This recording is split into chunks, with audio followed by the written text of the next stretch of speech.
නමුත් ඊට හුඟක් කලින් මේ පැත්තට මම ඇවිත් තියෙනවා. ஆனால் அதற்கு முன்னரும் நான் வந்திருக்கிறேன். ඒ පාසල් යන කාලේ. அது பாடசாலை செல்லும் பிராயத்திலே. පොළොන්නරු නගරේ ඉස්කෝලේට යන කාලේ බයිසිකලේ පැදගෙන අපි යාළුවෝ මේ පැත්තට ඇවිල්ලා මූදේ නාල යනවා. நாங்கள் புலனறுவிலே கல்வி கற்கும் பொழுது நண்பர்களோடு சேர்ந்து துய்சக்கர வண்டியில வந்து இங்கே நாங்கள் குளித்து விட்டு போவோம். ඒ නිසා අවුරුදු 50කට වැඩි කාලයක සිට මේ ප්‍රදේශය මට හොඳ අත්දැකීම් තිබෙන ප්‍රදේශයක්. எனவே கடந்த 50 ஆண்டு காலமாக இந்த பகுதி எனக்கு நல்ல அனுபவம் வாய்ந்த நெருக்கமான இறுக்கமான பிரதேசம். පසුගිය අවුරුද්දේ ජනවාරි මාසයේ 8 වෙනිදා පැවති ජනාධිපති ඡන්දයේදී තමුන්නාන්සේලා මට විශාල සහයෝගයක් දුන්නා. கடந்த வருடம் ஜனவரி மாதம் 8ஆம் தேதி நடந்த ஜனாதிபதி தேர்தலின் போது நீங்கள் எனக்கு பாரிய ஒத்துழைப்பை வழங்கினீர்கள். ඒ අවස්ථාවේ මේ ප්‍රදේශවලට ආපුවාම මට මතකයි අති විශාල ජනතාවක් මම පැමිණි රැස්වීම වලට සහභාගී වුණා. நான் அந்த காலகட்டத்திலே இங்கே வந்த பொழுது என்னுடைய தேர்தல் கூட்டங்களுக்கு பெருவாரியான மக்கள் குழுமி இருந்தார்கள். විශේෂයෙන්ම මේ රටට අවශ්‍ය වෙනසක් පරිවර්තනයක් සඳහා තමුන්නාන්සේලා මාව පත් කර ගැනීම ගැන මම අද තමුන්නාන්සේලාට මගේ ගෞරවණීය ස්තුතිය පුද කරනවා. எனவே இந்த நாட்டிலே ஒரு வேற்றுமை ஒன்றை முக்கியமாக ஒரு மாற்றம் ஒன்றை உருவாக்க வேண்டும் என்று நாங்கள் கூறினோம். அதற்காக நீங்கள் அளித்த ஒத்துழைப்பிற்காக இன்றும் நான் உங்களுக்கு கௌரவத்தோடு நன்றி கூற விரும்புகிறேன். ජනතාව එදා මගෙන් ඉල්ලපු වෙනසක් තිබෙනවා මේ රටට.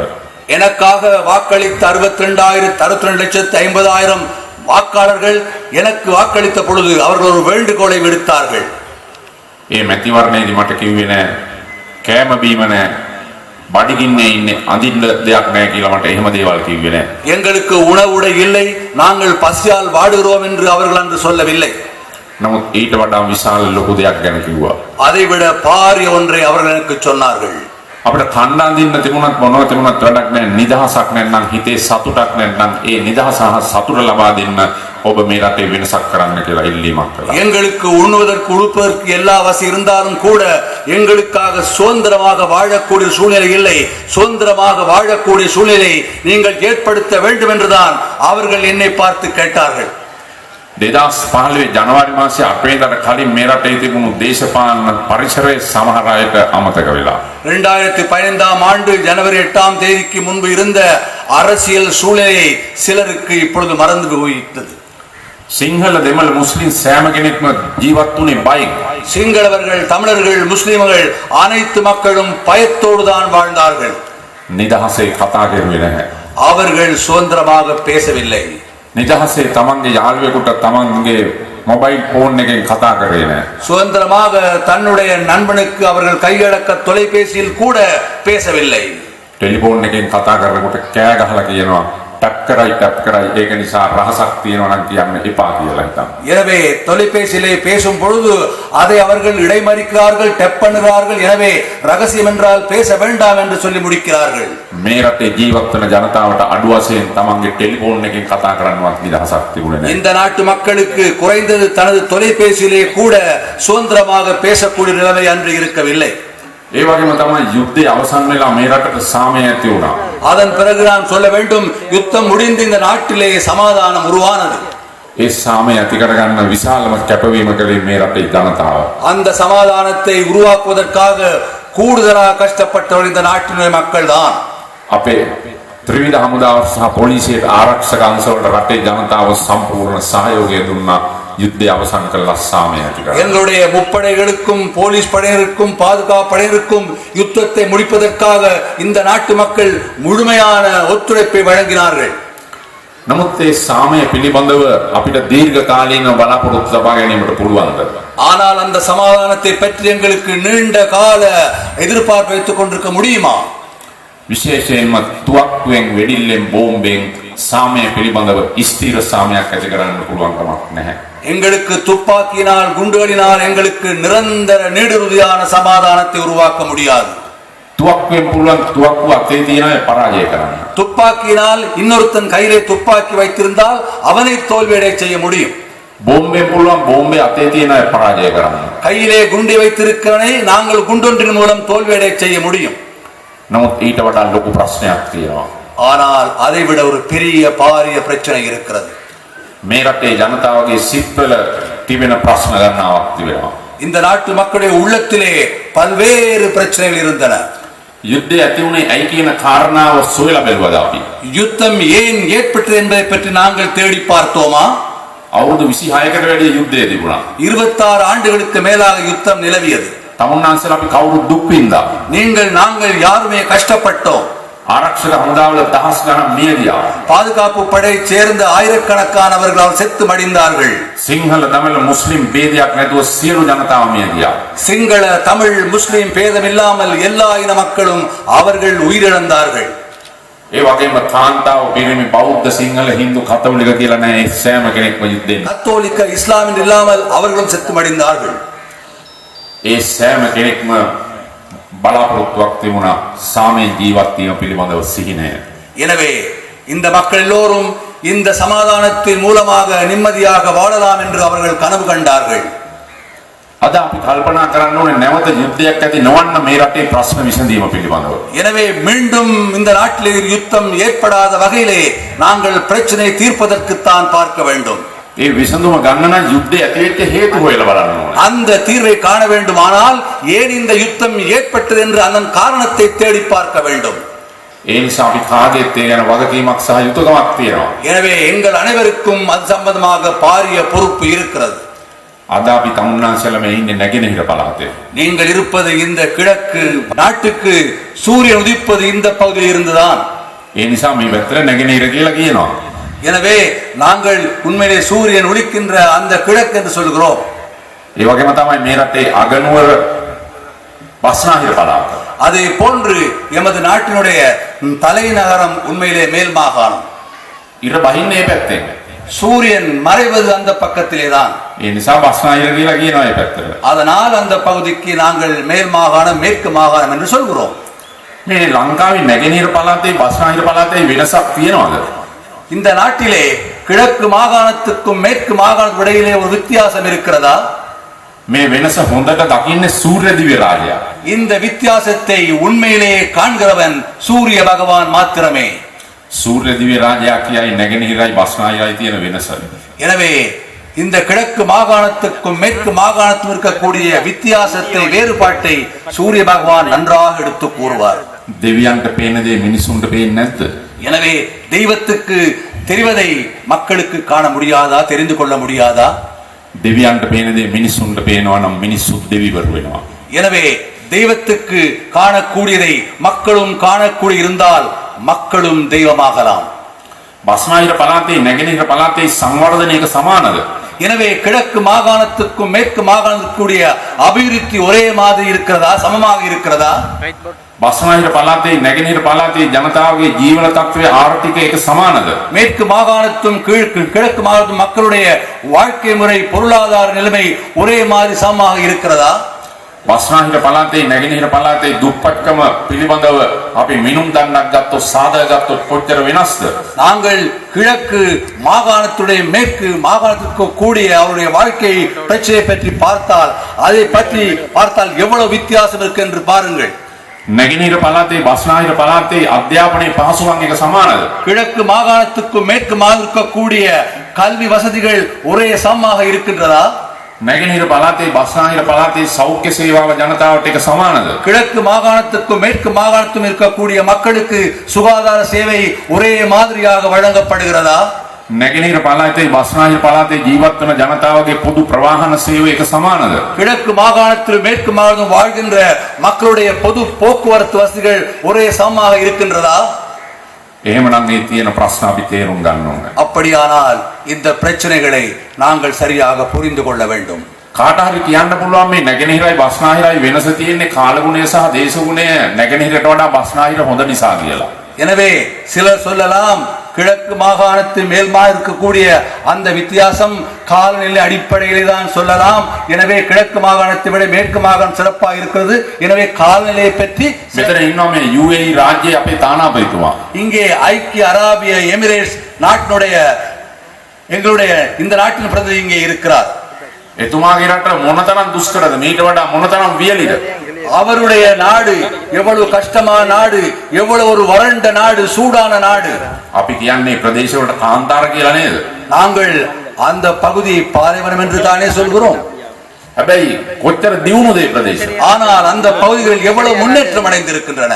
එහෙනම් මේක කාලගුණයේ දේශගුණය ගැන ප්‍රශ්නයක් නෙවෙයි වෙන ප්‍රශ්නයක් තියෙන්නේ. எனவே இங்கே காலநிலை பற்றிய பிரச்சனை அல்ல, வேறு பிரச்சனை இதிலே உள்ளார்ந்து இருக்கிறது. මේ ප්‍රශ්නේම තමයි දකුණේ සහ උතුරේ ජනතාවට. இதே போன்றுதான் தென்பகுதி மக்களுக்கும் வடபகுதி மக்களுக்கும் இருக்கின்ற வேற்றுமை. මම කලින් අහපු ප්‍රශ්නෙකේ විදිහටම අහනවා දකුණේ සහ උතුරේ ජනතාව අතරේ තියෙන වෙනස්කම් පිළිබඳව. நான் முன்னர் உங்கள் முன் வைத்த அதே கேள்விகளைத்தான் தென்னிலங்கை மக்கள் மத்தியிலும் வடமாகாண மக்கள் மத்தியில் கூடிய பிரச்சனை. මේ රට උතුරු නැගෙනහිර බටහිර කියලා එහෙම වෙනසක් නැහැ. දකුණ කියලා එක වගේ සංවර්ධනය වෙන්න ඕන. எனவே இந்த நாட்டிலே வடக்கு கிழக்கு மேற்கு தெற்கு என்று வேறுபாடு இல்லை. எல்லா பிரதேசங்களிலும் ஒரே மாதிரியாக அபிவிருத்தி அடைய வேண்டும். එක වගේ සියලු දෙනාට අධ්‍යාපන සහ සෞඛ්‍ය පහසුකම් තියෙන්න ඕන. எல்லோருக்கும் ஒரே மாதிரியான கல்வி சுகாதார வசதிகள் வழங்கப்பட வேண்டும். එක වගේ ප්‍රවාහන පහසුකම් තියෙන්න ඕන. ஒரே விதமான போக்குவரத்து வசதிகள் வழங்கப்பட வேண்டும். එක වගේ ජීවන තත්ත්වයක් තියෙන්න. ஒரே விதமான வாழ்க்கை தரம் இருக்க வேண்டும். අපේ ආණ්ඩුව අලුත් ආණ්ඩුව තමුන්නාන්සලපත් කෙරුවේ අන්න ඒ තිබෙන වෙනස පරතරය සකස් කරලා රටේ සියලු දෙනාට එක වගේ රටක් හදන්න. இந்த வேறுபாடு இல்லாமல் செய்து எல்லோருக்கும் ஒரே விதமாக வாழக்கூடிய ஒரு சூழ்நிலை ஏற்படுத்துவதற்காகத்தான் நீங்கள் எமது புதிய அரசாங்கத்தை தேர்ந்தெடுத்தீர்கள். ඒ නිසා නැවත තුවක්කු අතර ගන්න දෙන්න හොඳ නෑ අපි. எனவே மீண்டும் துப்பாக்கி ஏதுவதற்கு நாங்கள் இடமளிக்க கூடாது. ඒ නිසා තුවක්කු අතර ගන්නේ නැති තත්වයට මේ රටේ විශේෂයෙන්ම උතුරු නැගෙනහිර ප්‍රදේශයේ සංවර්ධනය කරන්න ඕනේ. எனவே மீண்டும் துப்பாக்கி ஏந்தாத நிலைமை உருவாக்குவதற்காக நாங்கள் இந்த நாட்டிலே அபிவிருத்தி செய்ய வேண்டும். முக்கியமாக வடக்கு கிழக்கிலே அபிவிருத்திகளை நாங்கள் மேம்படுத்த வேண்டும். එක පවුලක 5 දෙනෙක් ජීවත් වෙනවා නම් මේ පවුලේ 5 දෙනාම සතුටින් ජීවත් වෙන්න ඕනේ. ஒரு குடும்பத்திலே 5 பேர் வாழ்வார்கள், ஆனால் அந்த 5 பேரும் ஒரே விதமான சந்தோஷமாக வாழ வேண்டும். ඒ පවුලේ 5 දෙනෙක් එක ගෙදරක ඉන්නකොට 4 දෙනෙක් සන්තෝෂයෙන් ඉඳලා එක්කෙනෙක් සන්තෝෂයෙන් නැත්නම් එයාට ප්‍රශ්න නම් අනික් 4 දෙනාට සතුටින් ඉන්න පුළුවන්ද? எனவே ஒரு குடும்பத்திற்குரிய 5 பேரிலே 4 பேர் நன்றாக வாழ்கின்றார்கள், ஒருவர் நன்றாக வாழவில்லை என்று சொன்னால் உண்மையிலே மற்ற 4 பேருக்கு சந்தோஷமாக வாழ முடியுமா? அதன் காரணமாக ඒ නිසා මේ රටේ සියලු ජනතාව සතුටින් ඉන්න නම් සියලු ජනතාවට සතුටින් ඉන්න ඒ පරිසරය හදන්න ඕනේ. எனவே இந்த நாட்டிலே வாழக்கூடிய எல்லா மக்களும் சந்தோஷமாக வாழ வேண்டுமானால் அவர்கள் வாழக்கூடிய ஒரு சூழ்நிலையை நாங்கள் உருவாக்க வேண்டும். මේ රටේ සිංහල බෞද්ධ ජනතාවට සතුටින් ඉන්න මේ රටේ දමිළ සහ මුස්ලිම් ජනතාවකට තියෙන ප්‍රශ්න විසඳන්න ඕනේ. எனவே இந்த நாட்டிலே வாழ்கின்ற சிங்கள பௌத்த மக்கள் சந்தோஷமாக வாழ வேண்டுமானால் இந்த நாட்டிலே வாழ்கின்ற தமிழ் முஸ்லிம் மக்களுடைய எல்லா பிரச்சனைகளும் தீர்க்கப்பட வேண்டும். ඒක තමයි අපි තේරුම් ගන්න ඕනේ. அதைத்தான் நாங்கள் புரிந்து கொள்ள வேண்டும்.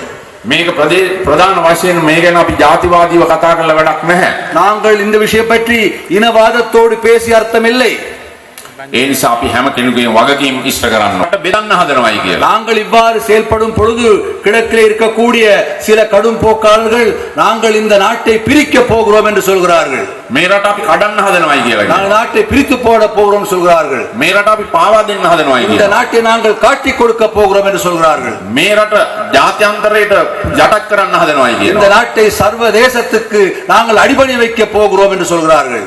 නමුත් එහෙම කියන අයට වඩා අපිට මේ රට ගැන කැක්කුමක් ආදරයක් තියෙනවා. ஆனால் அவ்வாறு பேசுகின்றவர்களை விட இந்த நாட்டை பற்றி கூடுதலான வேதனை எங்களுக்கு எல்லாம் இருக்கிறது. ඒ නිසා අපිට හැම කෙනෙකුටම තියෙන්නේ මේ ප්‍රශ්නේ දිහා බලලා හිටන් මේවට විරුද්ධව කතා කරන එක නෙවෙයි. எனவே இந்த பிரச்சனைகளை பார்த்து இதற்கு எதிராக பேசுவதல்ல எமது கடமையாக இருக்க வேண்டியது. මේ රට සංවර්ධනය කරන්න, මේ රටේ සාමය ස්ථාවර සාමයක් කරන්න, නැවත යුද්ධයක් ඇති නොවන විදිහට කටයුතු කරන්න සියලු දෙනා එකට එකතු වෙලා සහෝදරත්වයෙන් මේ රට ඉස්සරහට ගෙනියන්න. எனவே இந்த நாட்டை அபிவிருத்தி செய்வதற்காக, மீண்டும் நாட்டிலே சமாதானத்தை ஏற்படுத்துவதற்காக எல்லோரும் ஒன்று சேர்ந்து ஒன்றிணைந்து கைகோர்த்து அவர்கள் செயற்பட வேண்டும். ඒ නිසා මේ රටේ දේශපාලන පක්ෂ වේදයක් නැතුව, ಜಾති ආගම් වේදයක් නැතුව සියලු දෙනාට අපි ආරාධනා කරනවා සියලු වාද ભેද අමතක කරලා රට ගොඩනගන්න සහෝදරත්වයෙන් එකට එකතු වෙන්නයි කියලා. எனவே இந்த நாட்டை கட்டியெழுப்பதற்காக சகோதரத்துடன் ஒன்றிணையுமாறு இந்த நாட்டில் இருக்கக்கூடிய எல்லா அரசியல் கட்சிகளுடனும் எல்லா இனங்களையும் எல்லா மதங்களைச் சேர்ந்த மக்களை நாங்கள் அன்போடு வேண்டுகிறோம், அழைப்பு விடுக்கிறோம். ඒ අරමුණ ඉෂ්ට කරගත්තේ නම් අනාගතේ අපි හැම කෙනෙකුටම අඬන්න සිද්ධ වෙයි. அந்த நோக்கத்தை நாங்கள் நிறைவேற்றிக் கொள்ளாவிட்டால் நாங்கள் எல்லோரும் அதல பாதாள මම ඒගොල්ලන්ට කියනවා ඒගොල්ලන්ගේ සීනය කවදාවත් සැබෑ වෙන්නේ නැහැ කියලා. කියලා. எனவே அவர்களுடைய கனவு ஒரு நாளும் நனவு ஆகாது என்று நான் அவர்களுக்கு கூறி வைக்க விரும்புகிறேன். ආණ්ඩු වෙනස් කරන්න සටන් කරනවට වඩා තියෙන ආණ්ඩුවත් එක්ක එකතු වෙලා රට ගොඩනගන්න එකතු වෙන්නයි කියලා මම මේ හැම කෙනෙකුටම ආරාධනා කරනවා. எனவே அரசாங்கத்தை இல்லாமல் செய்வதற்கு போராடுவதை விட இருக்கின்ற அரசாங்கத்தை வைத்துக் கொண்டு பிரச்சனைகளை தீர்த்துக் கொள்வதற்காக போராட வருமாறு அவர்களுக்கு நான் அழைப்பு விடுக்கிறேன்.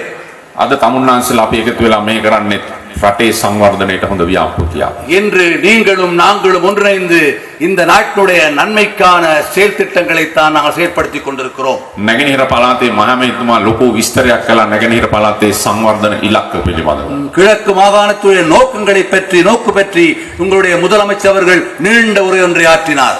கிழக்கு மாகாணம் எங்கே செல்ல வேண்டும் என்று அவர் ஒரு தொலைநோக்கு திட்டம் ஒன்றை சமர்ப்பித்தார்.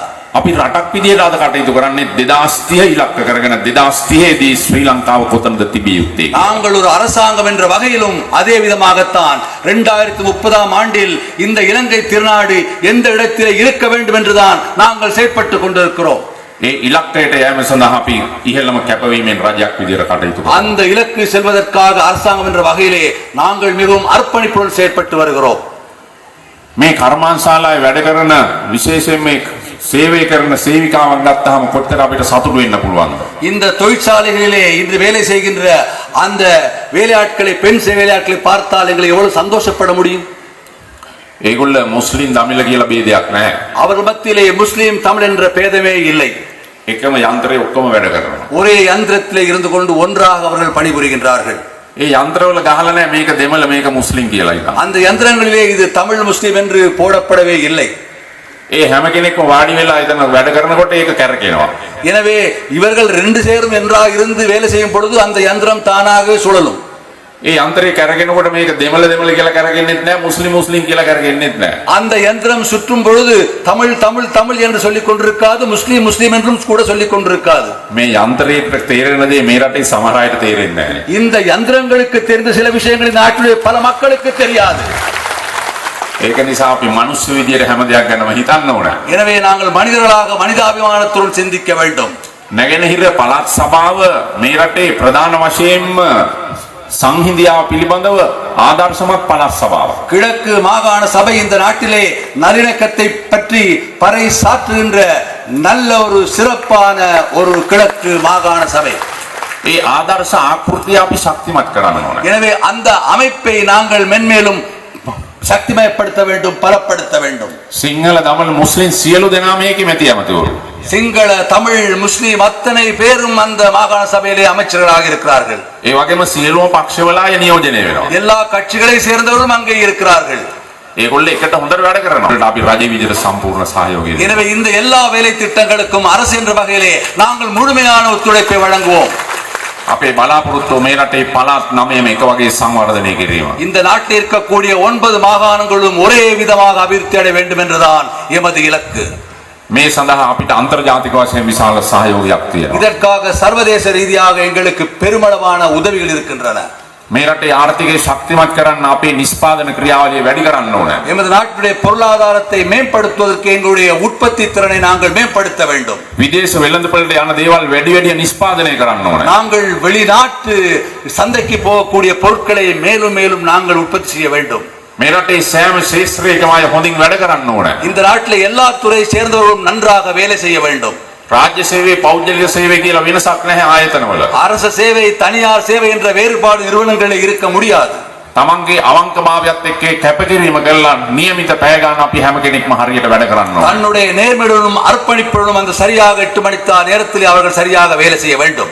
ඒ නිසා අපි සෑම කෙනෙකුටම පොදු අරමුණක් තියෙනවා. எனவே எங்கள் அனைவருக்கும் ஒரு பொதுவான நோக்கு இலக்கு இருக்கிறது. අපි හෙට දවස මේ රට හොඳ රටක් විදියට හදමු. நாங்கள் நாளை இந்த நாட்டை நல்ல நாடாக மாற்றுவோம். අපි දුක් විඳලා හෙට උපදින දරුවන්ට හොඳ රටක් හදමු.